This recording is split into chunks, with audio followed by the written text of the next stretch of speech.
After all art is experience. Hello, and welcome to The Company Doctor.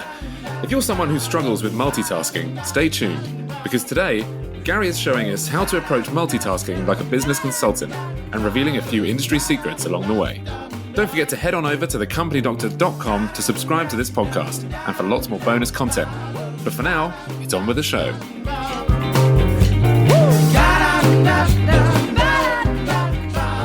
Hello, Gary. Hey, George, how are you? I've missed you. Oh, I missed you too. The moustache is still here, you'll be pleased to see. Yeah, for those, obviously people listening won't know, but George has been on an amazing holiday vacation, and he's grown a kind of Mexican moustache because he drove down America. Here's just a quick update, nothing to do with this episode at all, but in the last couple of episodes before, George retook his driving test because he needed to do this trip, and we were congratulating him. So now George, for the first time, is driving on the left-hand side of the road down the highways of America, and he gets pulled over by the police with a gun. So that's what a great start. Fantastic. Yeah. Anyway, nothing to do with this episode, but I just thought I'd share that with our listeners. You know? It's good for people to know the sort of person I am. Of course it is. I'm very excited today because you sent over some excellent, and we were just saying, very in-depth notes. And there's one particular part of it which I'm really intrigued by, and I just found it hilarious, the title of it. And I'll flag it up when we get there. But okay, yes. Good. Well, it's funny actually because the title today is How to Multitask with People That Can't. And for those of you listening, there's no to-do list during the making of this episode. We're not going to talk about to-do lists at all, which is going to throw a few people. Yeah, that's unusual. And also, I did give George a lot of notes because when we very first started in our first episode, I gave him no notes at all. So we've come on a long way. Yeah, exactly. Let's help me out. Well, I'll try. Should we kick it off? Let's kick it off, yeah. Excellent. So topic number one for this interesting take on multitasking is controversial, of course, is to reframe everything you know and everything you do. God, devastating start to a podcast, isn't it? Throw everything away, start again. That's a big ask. Are you shocked by this? I'm shocked and daunted by that. Yeah, it's a tough one. You'd be used to me by now. Well, so look, here's the frame. The reason for it is the height of insanity is doing the same thing and expecting a different result. Mm-hmm. Therefore, if you want to be better at multitasking, you kind of need to reframe what you're doing. Unless you want more to-do lists. You want more to-do lists? No, sir. Nah. So here's my take on it. I've been a business consultant for many years. And I thought if I give you the framework of being a business consultant, and then people listening can relate it back to your job, you don't need to be a business consultant. But I just want to give you another perspective. In order to be a business consultant, you need to do this. So this is the business consultant's perspective on multitasking. Correct. But if you're listening, I want you to think through your own lens in your job. Mm-hmm. This isn't for you to be a business consultant. You can if you want, but if you're going to be a consultant, because you're transitory, mm-hmm. you're coming in and out, I mean, and your reputation is based on what you do and how you approach things. You don't have the kind of brand because you're a senior person, you've got a big office and that kind of thing. Mm-hmm. So you kind of have to be impactful kind of quickly. So the first part about reframing what you do, for those of you that are completer finishers out there, I'm coming for you. I'm not saying you shouldn't be a completer finisher, but I'm coming for you. And for those of you that are kind of lazy or you're kind of chilled and, I'll get to it and I get to it, I'm coming for you too. But the first thing is you really got to do your homework before you start anything. And, if you've got multiple things to do, mm-hmm. then, separating the urgent from the important is really important, but it's trying to work out, what moves the dial the most. So do your homework first. Yeah. Before you sort of delve into any task, what needs to be done? What does that outcome look like? What does good look like if I'm successful doing this? Having a really good think about everything before you actually start. Yeah, you don't want to just go charging in there, otherwise it's going to be chaos. Exactly. And a lot of people do, sort of just because we're so eager to get on with it and mm-hmm. to show results that we just sort of charge in. Yeah. And then the kind of the second thing is, and I'll come back to it later, it's a weird thing to say at this point, but you've got to really build strong relationships deep and wide. Okay. George, you've tipped your head to the right. People can't see this. Your moustache has gone to the right. That's just the moustache. Why do you need to? What's relationships got to do with getting stuff done? Well, exactly. Yeah, I saw this as well. On the notes, I saw that networking was a big part of this, and I couldn't figure out why. So I'm interested. Fair enough. I mean, we're going to talk about teams a bit later, but building relationships is really important because you're doing things within a company that affects different stakeholders. And a lot of it is, understanding, looking through their lens of what things might happen, but also you'll need help from other people in the organization. Mm-hmm. And in some cases, you'll need to lobby people. So if you work really hard in isolation, A, it will be really lonely, and B, you'll miss the point because you're normally doing something for a reason, aren't you? Yeah, it's a really good point, that, isn't it? Because you could squirrel yourself away and just focus so hard on getting this done that, yeah, you're right, that the sort of the actual effects of it don't register. And when it comes to require help or anything from anyone in the wider company, you're sort of stuck. Yeah, and so when we get to the second part of this, I'll explain why. But just bear in mind that relationships are everything. It doesn't sound obvious for multitasking, but it absolutely is, and you're going to see why in a minute. Mm-hmm. And as a consultant, I have to build relationships, and you need to get people to like you. And then the third thing of reframing yourself is the ways of working, and this is probably the most important one in this conversation, because I mentioned earlier you got to change the way you work, otherwise you'll get the same result. And this is where I think people need to be slightly more maverick. Okay, this will horrify some managers that are listening, but you don't always have to conform. I'm not saying you should sort of break all the rules all the time. Yeah, sometimes you need to kind of break some eggs, right? Sure. So this is colouring outside the lines a little bit. Colouring outside the lines. Yeah. You don't have to it's like, you don't have to see a film to the end. You don't have to read a book to the end. You don't have to go to every bloody meeting. You do what the right thing is. And as a consultant, I do that. And experience will sort of teach you how to make those calls. Yeah, absolutely. And I don't want to annoy the people that are listening too much too soon, but I'll do that a bit later. But the way I explain it is, if you've been on holiday recently, you only get stopped by the police. Before you go away, at work, what are the most important things you do before you go away? You do a handover, don't you, so that everyone knows what's going on. You do a handover. Anything else? Tie up all the loose ends. Yep. You become like super efficient, right? Yeah. Why do you do that? You want to make sure that all your colleagues are in a good place and all your work's in a good place. You don't want to leave any loose ends knocking around. So yeah, you smash it out for a week and make sure that everything's good. Yeah, exactly. So you don't want to leave it a mess. You want to make sure when you come back, you haven't got ridiculous amounts of work to do. Yeah. And so the way to run my suggestion is the way to run your life is as if you're about to go on holiday, but do it every day. Yeah. That's the way I run my life. Like if I'm not in tomorrow, and sometimes I'm not because I don't work every day in a company. What do I have to do? Who do I have to work with? What interrelationships do I need to have? What coordination do I need to do in order to make it work? Yeah. That's the reframing I'm trying to explain to people. Is like, stand back from what you're doing. Don't dive straight in, and think of things slightly differently. And I'm gonna lead on to that. The thing connected to that is there's a book called Eat the Frog. Have you come across that one before? I have, yeah. I have heard of this one. And we used to say... Brian Tracy. It's a really good book, actually. Yeah, we used to do that every morning. We'd say, what's the frog? And then did you? Let's eat it. I thought you were going to say we eat frog every morning. I mean, there's nothing wrong with eating frog, but just leave over the counter and I'll get you one. Yeah. But the principle of eating the frog is doing the most difficult thing first. And, part of that holiday mentality is you kind of need to crack on and focus on what's important, and prioritizing things is really important. Yeah, and we've used that with timekeeping as well, haven't we? It's sort of like you're not going to be late for an airport. You're not going to be late to catch a flight. So if you can be on time for that, you can be on time for anything. And I think that actually, you're right, it's sort of stepping back and being like, I am able to prioritize. I just choose when it's important and when it's not. I think it's a good analogy.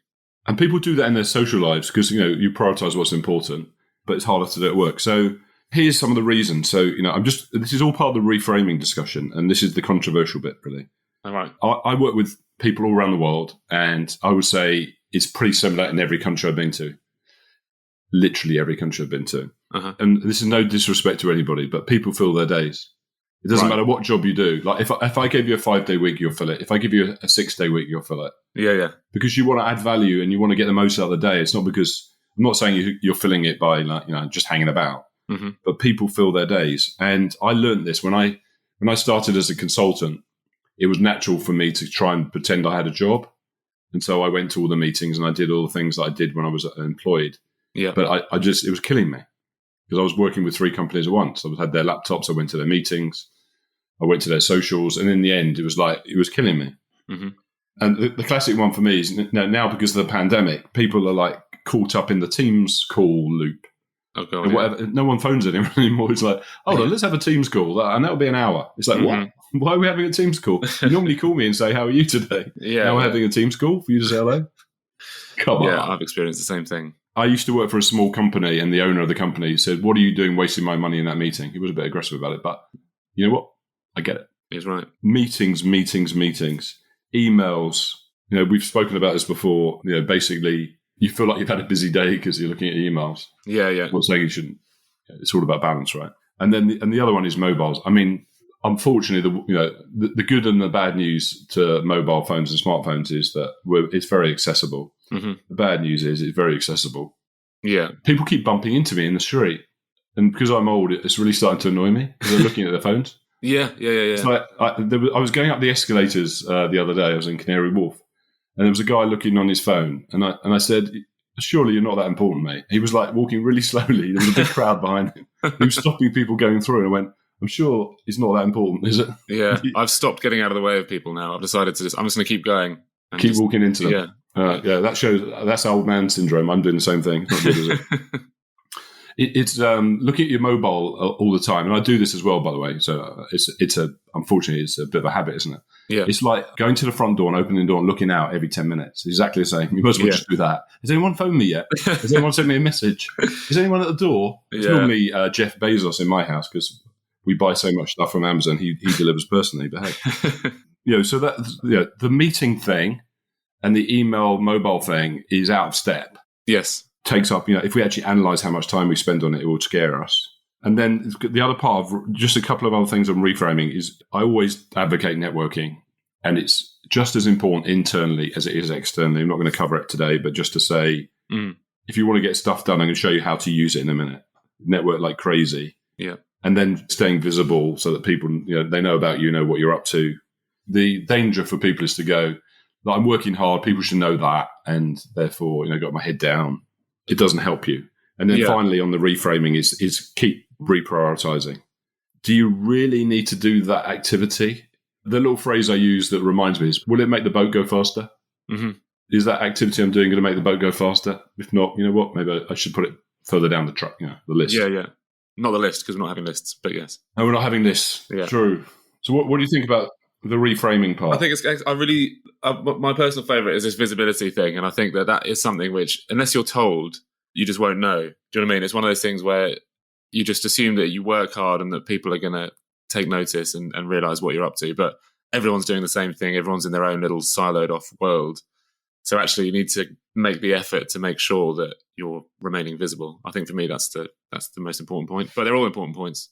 They're all important, George. Thank you very much. Okay, so should we move to number 2? Let's do it. Is this the one that you're excited about or not? Part of this one is the one which only part of it. Okay, only like I'm excited about the whole thing, but okay, I understand. So you've reframed. Now I'm just recommending changing the way of working. I'm going to tell you how to apply that in part 3. Mm-hmm. Stay with us. Stay tuned to part 3 because you get the secret, of course. Mm-hmm. But in part 2, I want to talk about building a coalition and a fan base. Okay.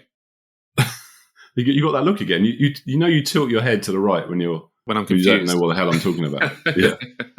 Yeah, this is probably a surprise thing to say, but in management training, I do quite a lot of management training. We talk to people about delegating, and people confuse delegation with dumping on people. Delegation isn't giving the work to someone else; it's getting more people doing the work.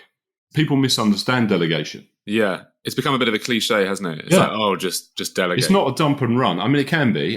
You should empower people by giving them the opportunity to do stuff, of course. Yeah. And you will become a bottleneck if you don't. But it's bigger than that. It's actually getting more people doing the work. Sharing the load. Sharing the load with more people. And again, as a consultant, I don't have anyone that works for me. If I'm coming into your company to help you, the only thing I can do is get a team together from your company to help me do the work because I can't do it all on my own. Yeah. And it really throws people when I say that, but build a team wherever you are, even if they don't work for you. Yeah.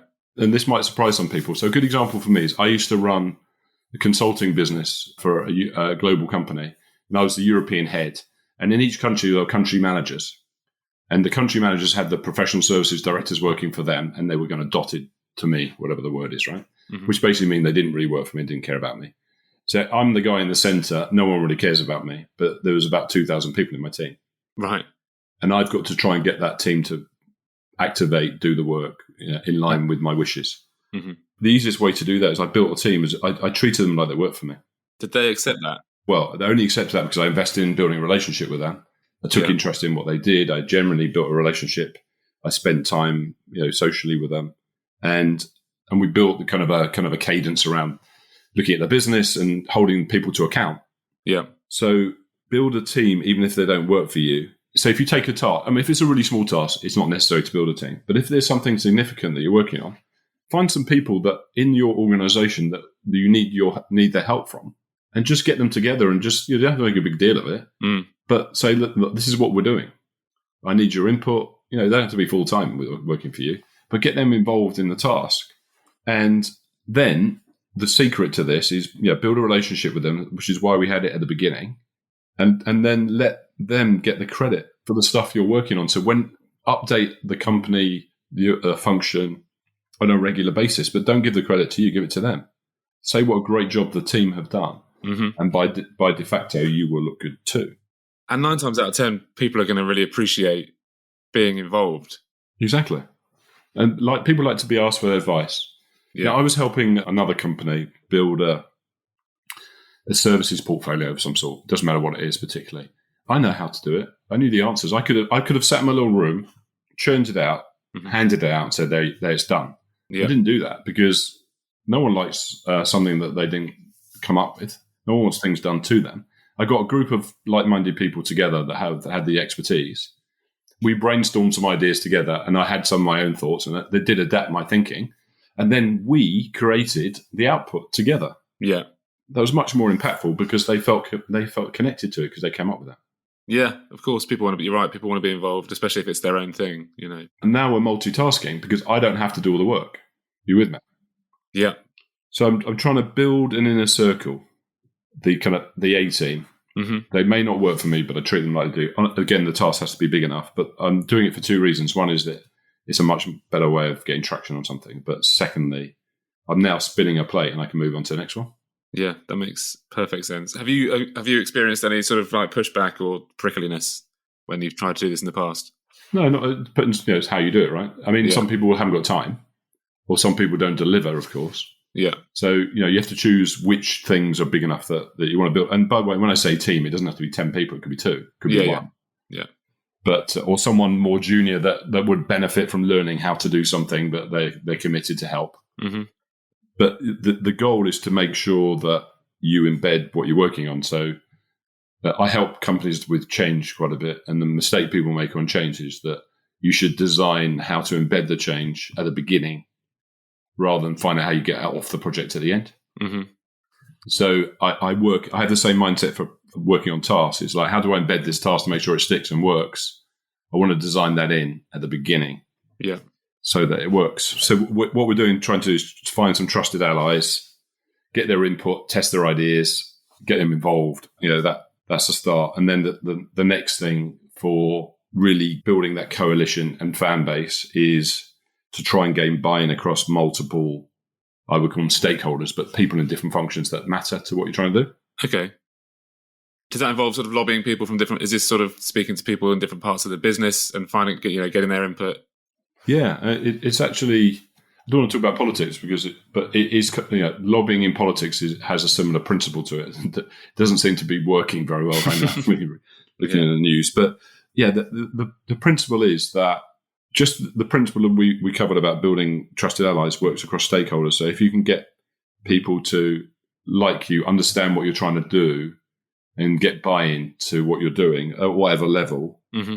getting other people to help you with the work, then you get this kind of buy-in from other functions. So when you're trying to land your idea, people know about it, or even more than that, they've been involved in it. You're kind of on the radar, if you like. Yeah. And your activities on the radar, and your credibility is much higher, and therefore your currency is higher. You get better traction. And presumably we're talking ideally sort of more senior people here. Well, yes and no. Yes, on some occasions. But the interesting thing is people sometimes disregard more junior people. They're up and coming, and B, they're quite influential because they're junior doesn't mean they're not smart, and a lot of people want to know their opinions. Mm-hmm. And so I do like to involve junior people because I think that A, they're the future, and B, they're smart and they have input. So not just senior people, I would say. Okay. But yes and no. Gotcha. I think we're on to I'm raising my flag here. Are we going to the bit that you want, that you liked? I think so. Go on, tell us what that one is. You've got written down here is challenge carefully and earn the right to tell people that their baby is ugly. Oh, wow. Is this the one thing you zoomed in on? This is the thing where I was like, what could this possibly mean? Oh, my God. Okay. Because I just thought, I mean, knowing you as I do, I knew there'd be some sort of analogy, and I was just really interested to find out what it was. Well, I'm disappointed now because I thought I said so much better stuff before. But hey, yeah. So basically, I've conjured up this picture of harmony, where working with people, getting their input, there's a bit of a love in getting people to like you. But, in the real world, it doesn't always work like that. And actually, it shouldn't, because sometimes you don't agree with people or things that happen. And you should challenge the status quo. So I highly recommend that you should challenge. But it comes with a health warning, which is you shouldn't just go around challenging people. I know some people that I say green, you'll say blue. And it would just to be difficult. And that's why I'm mentioning it. But actually, you should challenge people. But the way you have to earn the right to challenge someone. Yeah. And so I have a phrase, which I do use quite a lot, is that you need to earn the right to tell someone their baby's ugly. Because sometimes if you say to someone their baby's ugly, it doesn't land very well. Sure. You really need to earn the right. And that's why I use the phrase, because it's quite funny, but actually it's true. Because hopefully it conjures up a picture in your mind. Yeah. I'll give you an example. I was working with a leadership board, and they were asking me to implement some kind of the services thing that I was mentioning earlier. Mm-hmm. And they were using a project approach, and the project approach doesn't work with a services business in the way that, and I needed to tell them that. Yeah. And only because I'd earned the right, in the meeting I said, and I'm not suggesting people go around doing this, by the way, so you'll get fired probably. Are you serious about this change? Because I don't see the behaviors that are making this work. Now, I had to do a lot of hugging to get to this point. Yeah. I felt comfortable enough to say that. If I'd just rocked up and said that, yeah, I would have been shown the door. Does that make sense? It does, yeah. So you can't just stride in there and start telling everyone that their babies are ugly. You have to. Well, you can, but it might hurt you. Yeah. Yeah. So put in the legwork first, put in a bit of effort in terms of getting people to trust you before challenging and suggesting radical change. Yeah, you kind of know, you'll know when it's right. Some people say, how do you know? You'll know when it's right. It's a bit like trying to eat a chicken that's not cooked. It doesn't work very well. It makes you ill. Make sure the chicken's cooked before you ask those questions. But you should challenge. And I think part of, challenge the timelines, challenge the activity, challenge the priority. All those things are important. Yeah. Cool. And then I'm going to number 3, which sounds like you're not so excited about it, but I'm really excited about it. Yeah, the best part for me is over now, so I'm just gonna. You're gonna just go for a cup of tea now. Well, no. So here's how to put all of this stuff into practice, because you've gone through the pain of reframing yourself and building this fan base, coalition. But what do you do with it? And I'm going to be quite controversial. Mm-hmm. I think that number 3 for me is being impactful, being fast, and getting results. You'd expect to hear that from me. And the word I'm going to use, which is not in George's notes, so he doesn't know it's coming, is think of MVP. And this is your test now, George. What is MVP? MVP? Yes. Most valuable player. Well, it could be, but it isn't. It's minimum viable product. Ah, I was so close. So basically, in the product world today, there's something called minimum viable product. And what it means is that you don't have to have all the lights to be green. Okay. They don't always need to be green. So let me explain what the minimum is, the most rudimentary, the bare bones foundation of the solution. That's really what it means in the real world. The viable bit, and this is the important thing for me, it's sufficient enough for an early adopter. If you're developing a product, it's sufficient enough. It's good enough. When Steve Jobs released the iPhone, he did an MVP. I don't know if you remember when it came out, but you couldn't cut and paste messages. There was no cut and paste. Right. And then the year later, he released cut and paste as if it was like sliced bread, but everyone else had cut and paste already. Right. It was sufficient enough for early adopters. Okay. And the P is something tangible that customers or users can touch and feel. Yep. So my recommendation to people listening, if you want to multitask without to-do lists, think MVP in everything you do. It's the 80-20. Yeah. Will it be impactful enough? And don't be a complete, this is going to sound awful, don't be a completer finisher. Because what's the return on investment of being a completer finisher? I'm not saying don't start and don't finish anything, but is it MVP? Is it minimum? Is it the most rudimentary? Is it sufficient enough? That's really interesting, isn't it? Because it does sort of go against everything that you're taught as a kid. Everything that's ingrained in you when you're growing up is like, if you're going to start something, finish it. See things through to the end. And actually, you should. And maybe that was the case when times were simpler. But I think, as you say, in this respect, things have changed, haven't they?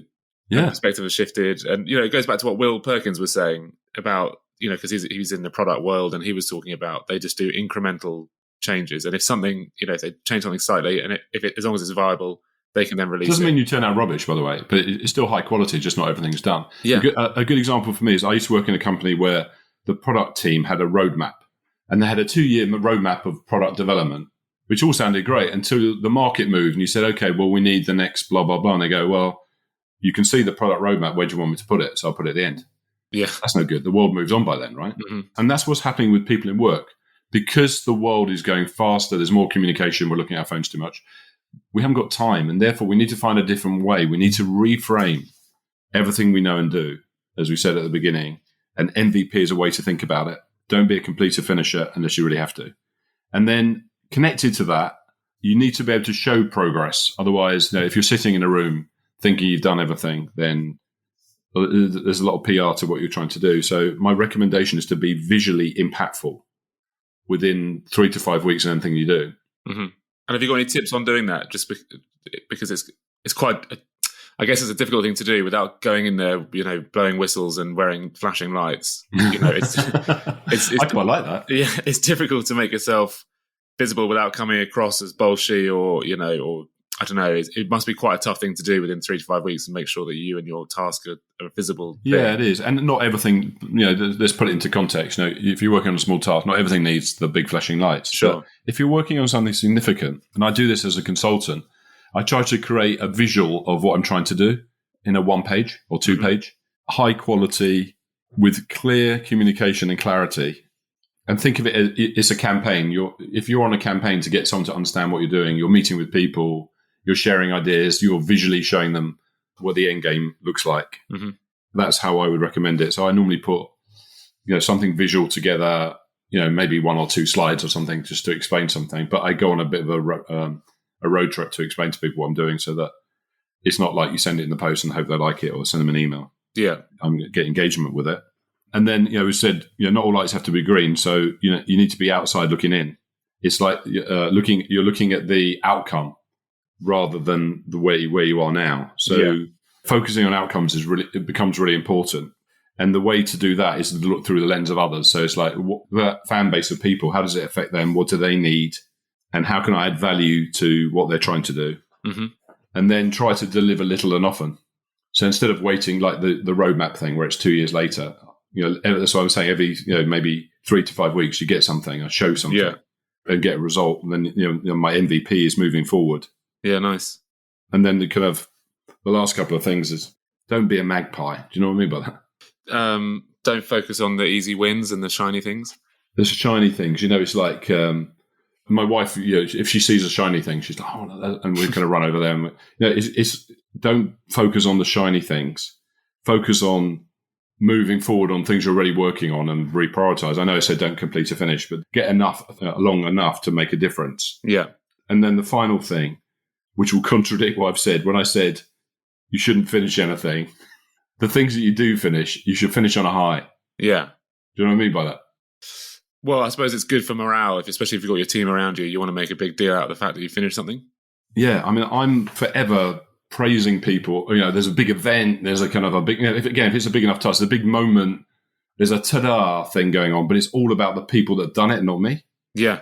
Because that signals that that's the end of that MVP cycle. And more coming, we'll still do cut and paste next time. But the ta-da, George did a great job. He drove down America and go arrested by the police. Yeah, we have a massive party at the end of every episode, don't we? Just to celebrate each episode. Exactly. That's why we do the music thing, right? Then we dance and it's all amazing. Yeah. So that's really it for me. So takeaways? Yeah, takeaways. I mean, there's a lot there. There's a lot to take away. I've got a few T-shirt ideas about... Have you? Yeah, making sure the chicken's cooked. I think having MVP big on a T-shirt, but with minimum viable product, I think would also be very cool. But anyway... Oh, good. I thought you were doing my takeaways for me. Okay, here's my takeaway. So number one, there was a lot of stuff to cover today. Yeah. Act like a consultant. Reframe your world. Yeah, think about when you're about to go on holiday, how efficient you become, and do that every day. Mm-hmm.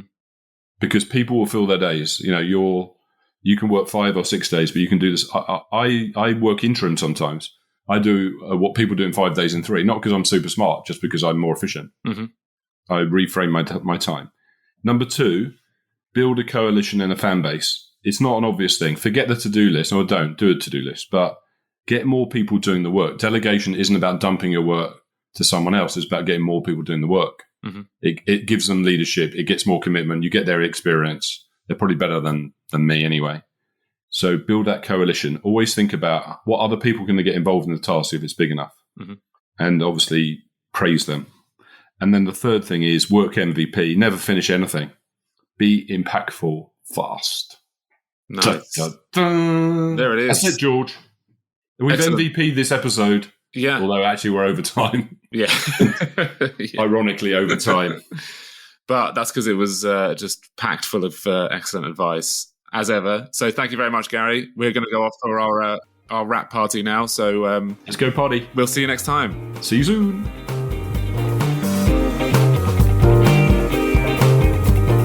If you enjoyed this episode, you can find plenty more like it at thecompanydoctor.com, where you can also subscribe to the podcast. Thanks for listening, and we'll see you next time.